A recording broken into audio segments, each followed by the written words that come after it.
Puffy had 3 security guards with him, and he basically made this guy drop to his knees and give him oral sex. Damn. With the 3 with the 3 security guards watching. Damn. What's the most number of people you've seen having sex in a room at one time? 6. 6 people. Is Diddy one of them? Yes. One leaked clip could unravel decades of secrets. A male escort has just dropped an insane video from Diddy's notorious freak-offs, and the fallout is explosive.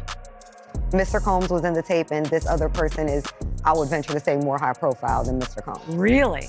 Really? And you've seen it?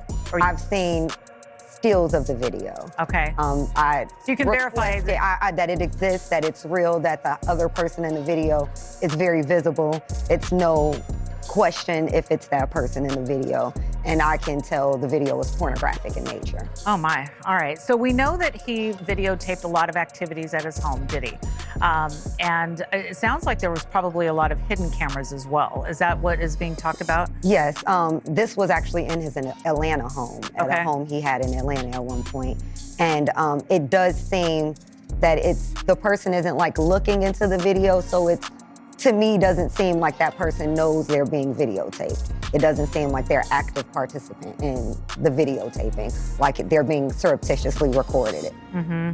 In the glittering corridors of celebrity, nothing is ever as it seems. And today we bring you an exclusive look inside the secretive world of Sean Diddy Combs. Our investigation takes us deep into a murky realm of scandal, power, and betrayal. And it all begins with a shocking tape leaked by a man known only as John Doe. But what does this clip reveal? And how does it connect to the long, controversial saga of alleged abuse and wild sex parties that have shadowed Diddy's career? The civil lawsuits are wild. There was this new guy that popped up that basically said that Puffy faced him at the back of a Macy's. You heard this one? I didn't hear about the face. Yes. I didn't hear There's about a face lawsuit right now. There's a with a guy. lawsuit, right? So face is the new baby oil. I guess so. Face is an ill term, you just said. That's a wild term. Face. Yeah, this guy who worked for Echo at the time, I guess, ran into Puffy in the stockroom of a Macy's right here, right down the street, the flagship store. Puffy had 3 security guards with him, and he basically made this guy drop to his knees and give him oral sex. Damn. With the 3 with the 3 security guards watching. Damn. I'm sure they're looking at each other going like, man, they don't pay me enough for this shit. Like, yeah, I'd be like, yo, man, fuck tomorrow. this, man. It's got to be another rapper I can work for. I'll work security at Madison Square Garden.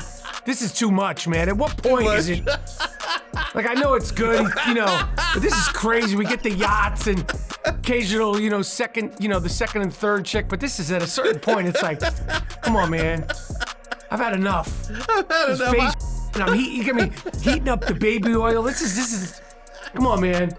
I'm just supposed to be like a security guard pushing people away, like, fending off autograph seekers. This is too much. Diddy's in the room? Yes, I seen that too. Okay. How many people are actually having sexual relations in one room at a time? Well, that varies. What's the most number of people you've seen having sex in a room at one time? 6. 6 people. Is Diddy one of them? Yes. Okay. Was it heterosexual? It was diabolical. Meaning?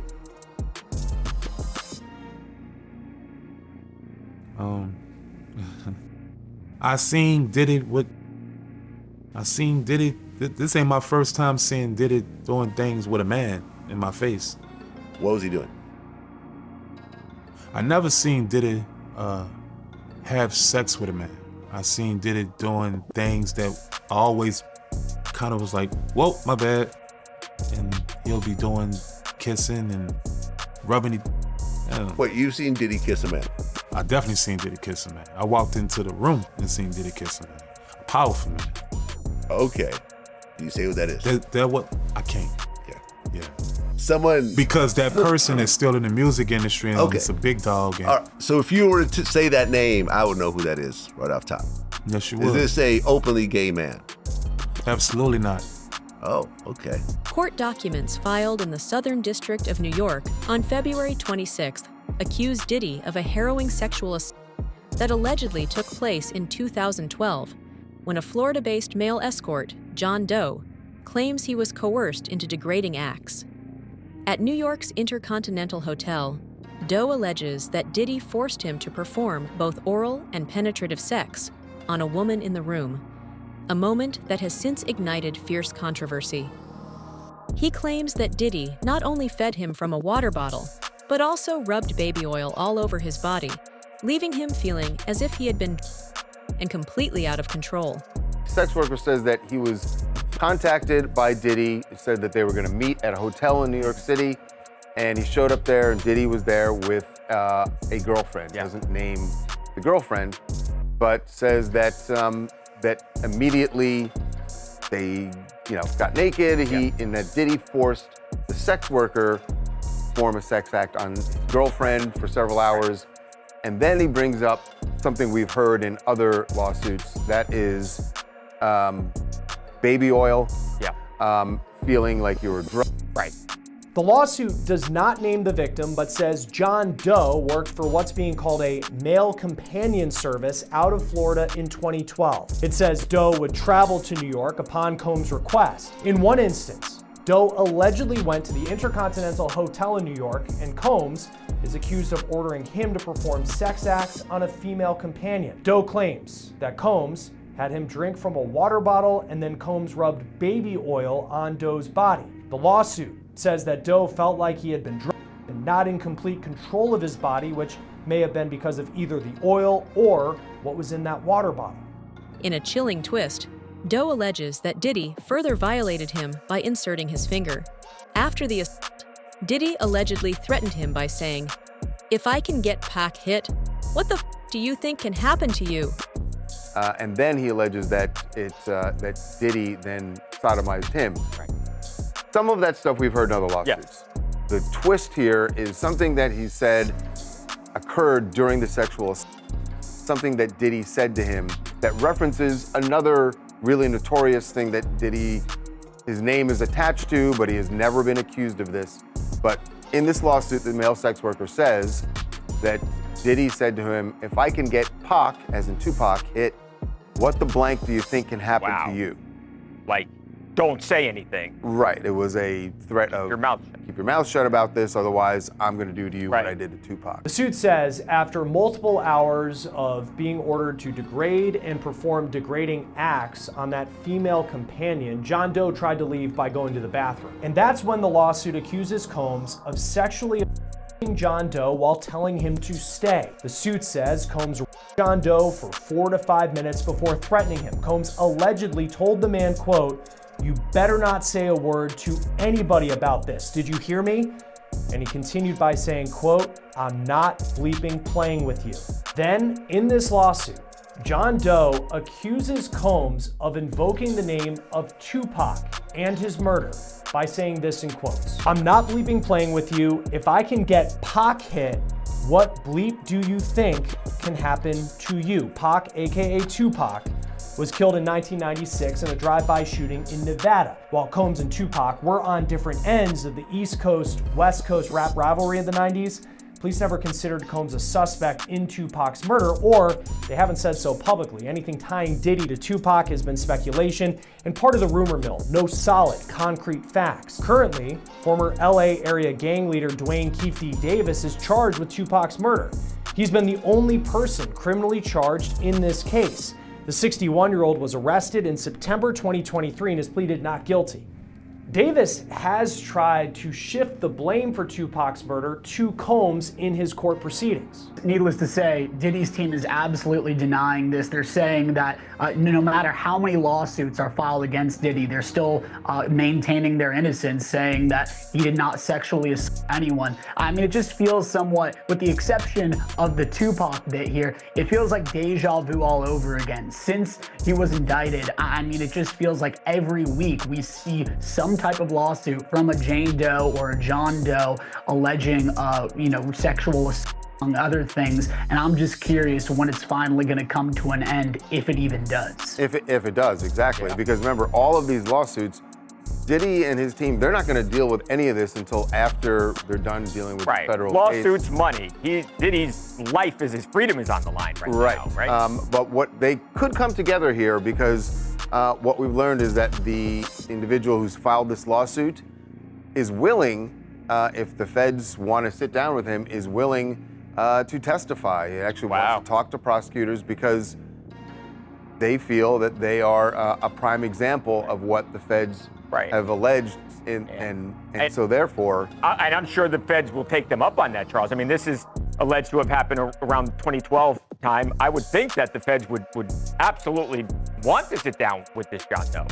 Yeah, at the very least, to have the conversation, get the information, whether or not they actually becoming a testifying, witness. Right. Who knows? Meanwhile, a separate expose by Rolling Stone unveils another disturbing chapter as male sex worker Nathan recounts his experiences at Diddy's notorious freak-offs. Nathan reveals that in 2019, Diddy proposed a threesome at Miami's One Hotel, a lavish setup that promised indulgence, but delivered something far more sinister.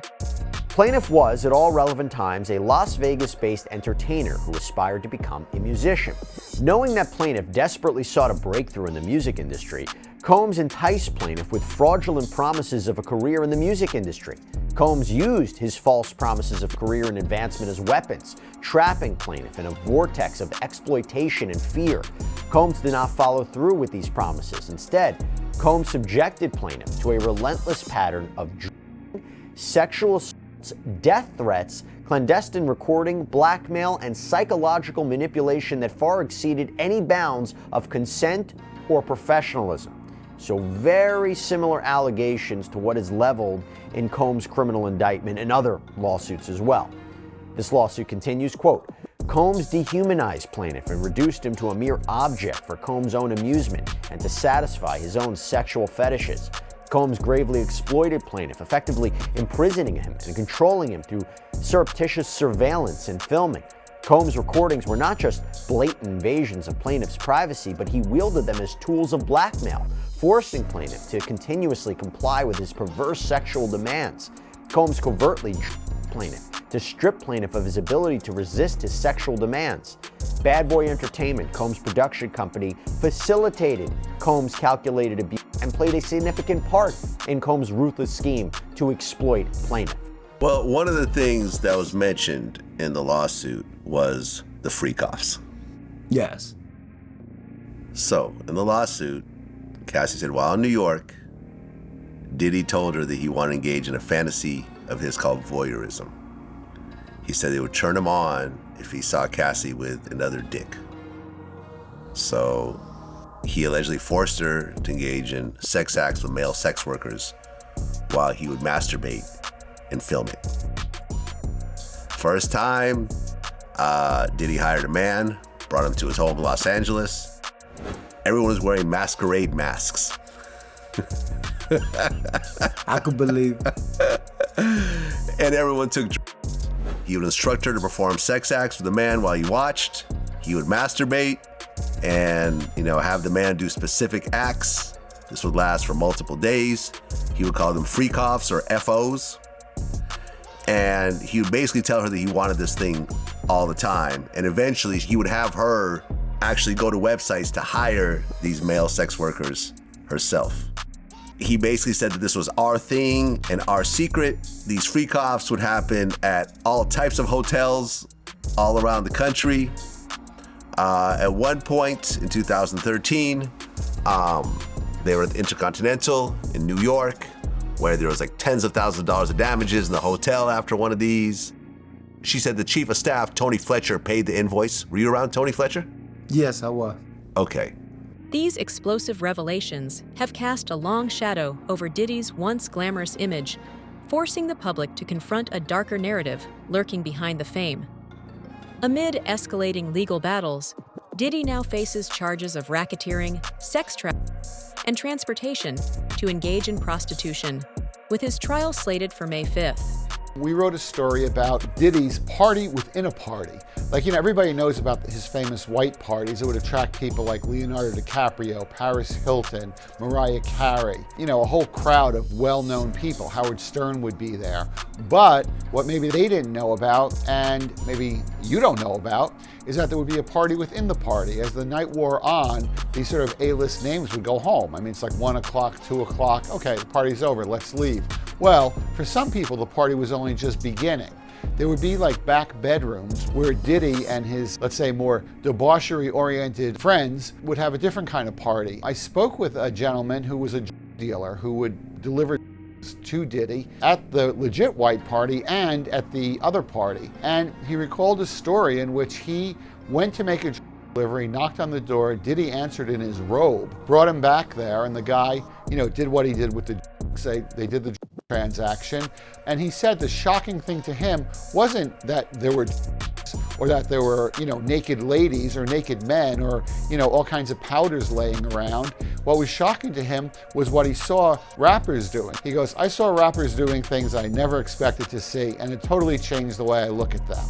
I guess he's saying there was male-on-male sex among rappers, which not everybody knew about. So 2C is the coke, but they take the cat and cook it up. And they fold it into the cup. Now, if you don't know what cat is what they call on the street special cat. It's a veterinary, it's a horse tranquilizer. Now, gay men have been using this for years. See, back in the day, if you went to a gay party or a gay rave, there were certain drugs you will always find on hand. Viagra, ecstasy, special K, and cocaine. Now see, the can keep you up all night, but unfortunately, it gives you limp noodle because of what the blood flow is. So you wants to fuck with a half-hard dick all night. So that's why you have the Viagra to make sure that the dick involuntarily stays hard while you're numbing yourself with the coke. Now see, the cat, that's a horse tranquilizer, so that relaxes all your muscles. You could get by 80-ton gorillas. You wouldn't feel a thing. So now, your dick is gonna stay hard. You numbed up and you high. You got the cat in you so you don't feel. And then you add that to put in the feeling that you've now blocked out. And now you got a party. Freak off cocktail. Yeah. Despite the mounting evidence, Diddy's legal team vehemently denies all allegations, insisting that these claims are baseless and that his client has never sexually assaulted or trapped anyone. They argue that the so-called freak-off tapes, which are under strict review, actually prove that every encounter was a consensual act between adults in long-term relationships. Sean Diddy Combs is responding to a new indictment against him. In the court docs, prosecutors accuse Combs of knowingly transporting people from 2009 to 2024, quote, with intent that the individuals engage in prostitution, stating that he willfully caused the transportation of female victims, including but not limited to Victim 1, Victim 2, and Victim 3, and commercial sex workers in interstate and foreign commerce on multiple occasions. The indictment also alleges that he, quote, engaged in a persistent and pervasive pattern of abuse toward women that was verbal, emotional, physical, and at times sexual, with the filing stating that he manipulated women to participate in orchestrated performances of sexual activity with Combs. At times, Combs and others acting at his direction made arrangements for women and commercial sex workers to fly to Combs' location. Combs ensured participation from the women by, among other things, obtaining and distributing narcotics to them, controlling their careers, leveraging his financial support and threatening to cut off the same, and using intimidation and violence. In response to this new indictment against the record mogul, his lawyer Mark Agnifilo claims prosecutors are making a major mistake in their filing. Telling E! News in a statement January 30th, the latest indictment contains no new offenses. The prosecution's theory remains flawed. And they really emphasize that since Combs is facing accusations of sexual misconduct and wrongdoing in a number of civil lawsuits, so separate from the criminal case. Civil lawsuits, many people have come out and sued him, and by the way, many of which we've covered here on Sidebar. They argue that the government is basically forcing Sean Combs and his attorneys to play a guessing game about which allegations he's actually going to be forced to defend in the criminal case. We don't know. Second, his defense team argued, quote, given the anticipated amount of discovery and the expected time required for its production, Mr. Combs will be unable to adduce the identities of the purported victims from the discovery without the assistance of the government. Mr. Combs also anticipates that the discovery will contain voluminous evidence of consensual sexual activity, making it all the more difficult for Mr. Combs to ascertain which of his prior sexual partners now claim years later that they felt coerced. Even if it were possible to ascertain the victim's identity from the discovery, and especially given the volume of anticipated discovery, it's unfair to require Mr. Combs to spend significant time trying to unearth the alleged victims' identities. Again, goes back to the larger narrative. How on earth do we know exactly what the prosecution is arguing, what evidence they're going to introduce, which claims they're going to be focusing on, which alleged victims they're going to be focusing on? How is Sean Combs going to be properly able to defend himself if he doesn't know the specifics of this, right? Yet, with each new revelation, the line between fact and fabrication blurs, leaving us to wonder what is real and what is a manipulation of scandal for public consumption. As more evidence emerges online, some claim that the leaked clip is the most damning piece yet, capable of swaying both public opinion and the course of the trial. So John Doe claims that back in 2007, he was recognized as one of the premier performers in the Las Vegas adult entertainment scene, and that he worked with agencies to help book him for different things. And he says both he and his clients, they would use pseudonyms, and he wouldn't know the identity of his clients until meeting up with them. But now he claims that around this time, again 2007, in and around 2007, he was booked to perform a strip show in a hotel room in Las Vegas. And he didn't know until arriving that that day his client would be Sean Combs. And he claims when he showed up, the rapper gave him a full body pat down. John Doe proceeded to dance, he proceeded to strip, and then Combs paid him $1,500. And it must have gone well because according to John Doe, he says in the following months, Combs booked him at 2 more times in Las Vegas. And he also says that each time he showed up, he didn't know it was going to be Combs until he got there. And that each time, Combs had a different woman with him. A little side note here. The complaint reads, on these additional engagements through plaintiff's agencies, Combs offered plaintiff beverages, which plaintiff consumed. Combs also asked plaintiff to apply baby oil to plaintiff's skin during the performances, which plaintiff did. After applying the baby oil, plaintiff became unusually sleepy, disoriented, confused, exhausted, drowsy, weak, sluggish, numb, and alarmed by the sensation of being trapped in his own body. Plaintiff felt a heavy sensation behind his eyes and felt that moving his body became more difficult and exhausting. So first of all, baby oil, lubricant, very reminiscent of what's being alleged in Sean Combs' criminal case and other lawsuits as well about potential drugging.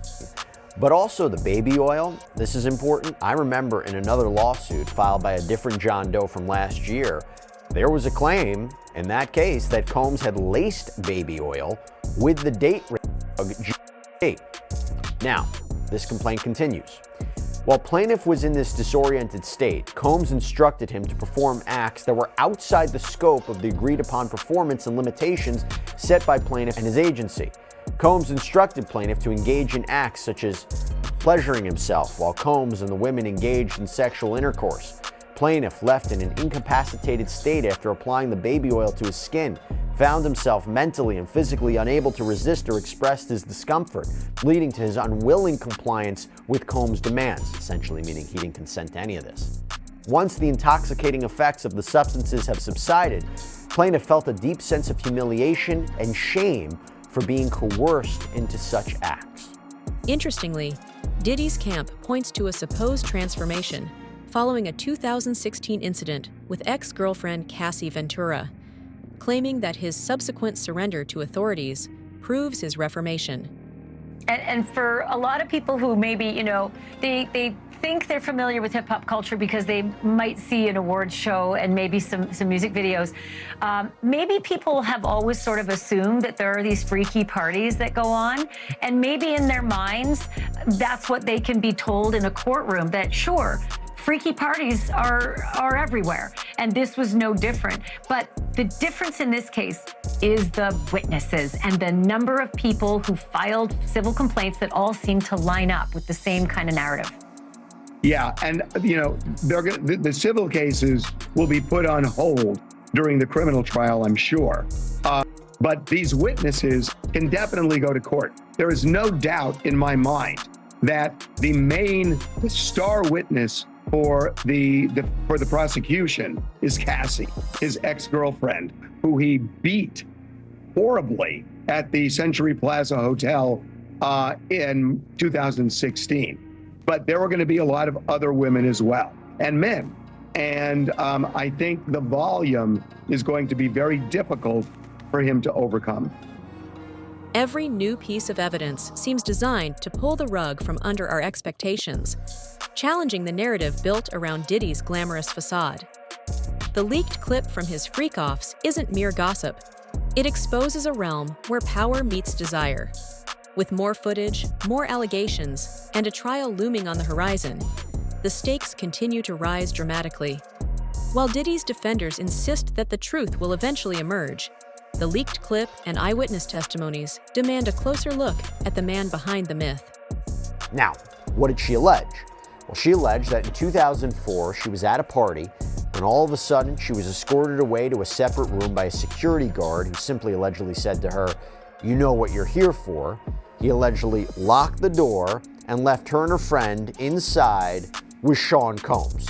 And according to her, Sean Combs allegedly forced McCrary's friend to perform oral sex on him, or else he would have them both killed. That's a threat that he allegedly made.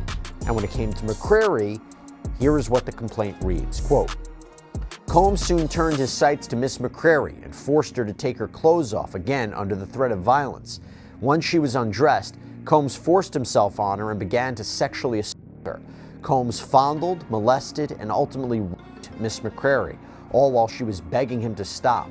Soon, and likely due to Miss McCrary's cries, the door opened and the security guard from earlier came in to ask if everything was all right. Miss McCrary's friend took the opportunity to rush out of the recently locked door. Miss McCrary, however, could not move as Mr. Combs was still on top of her.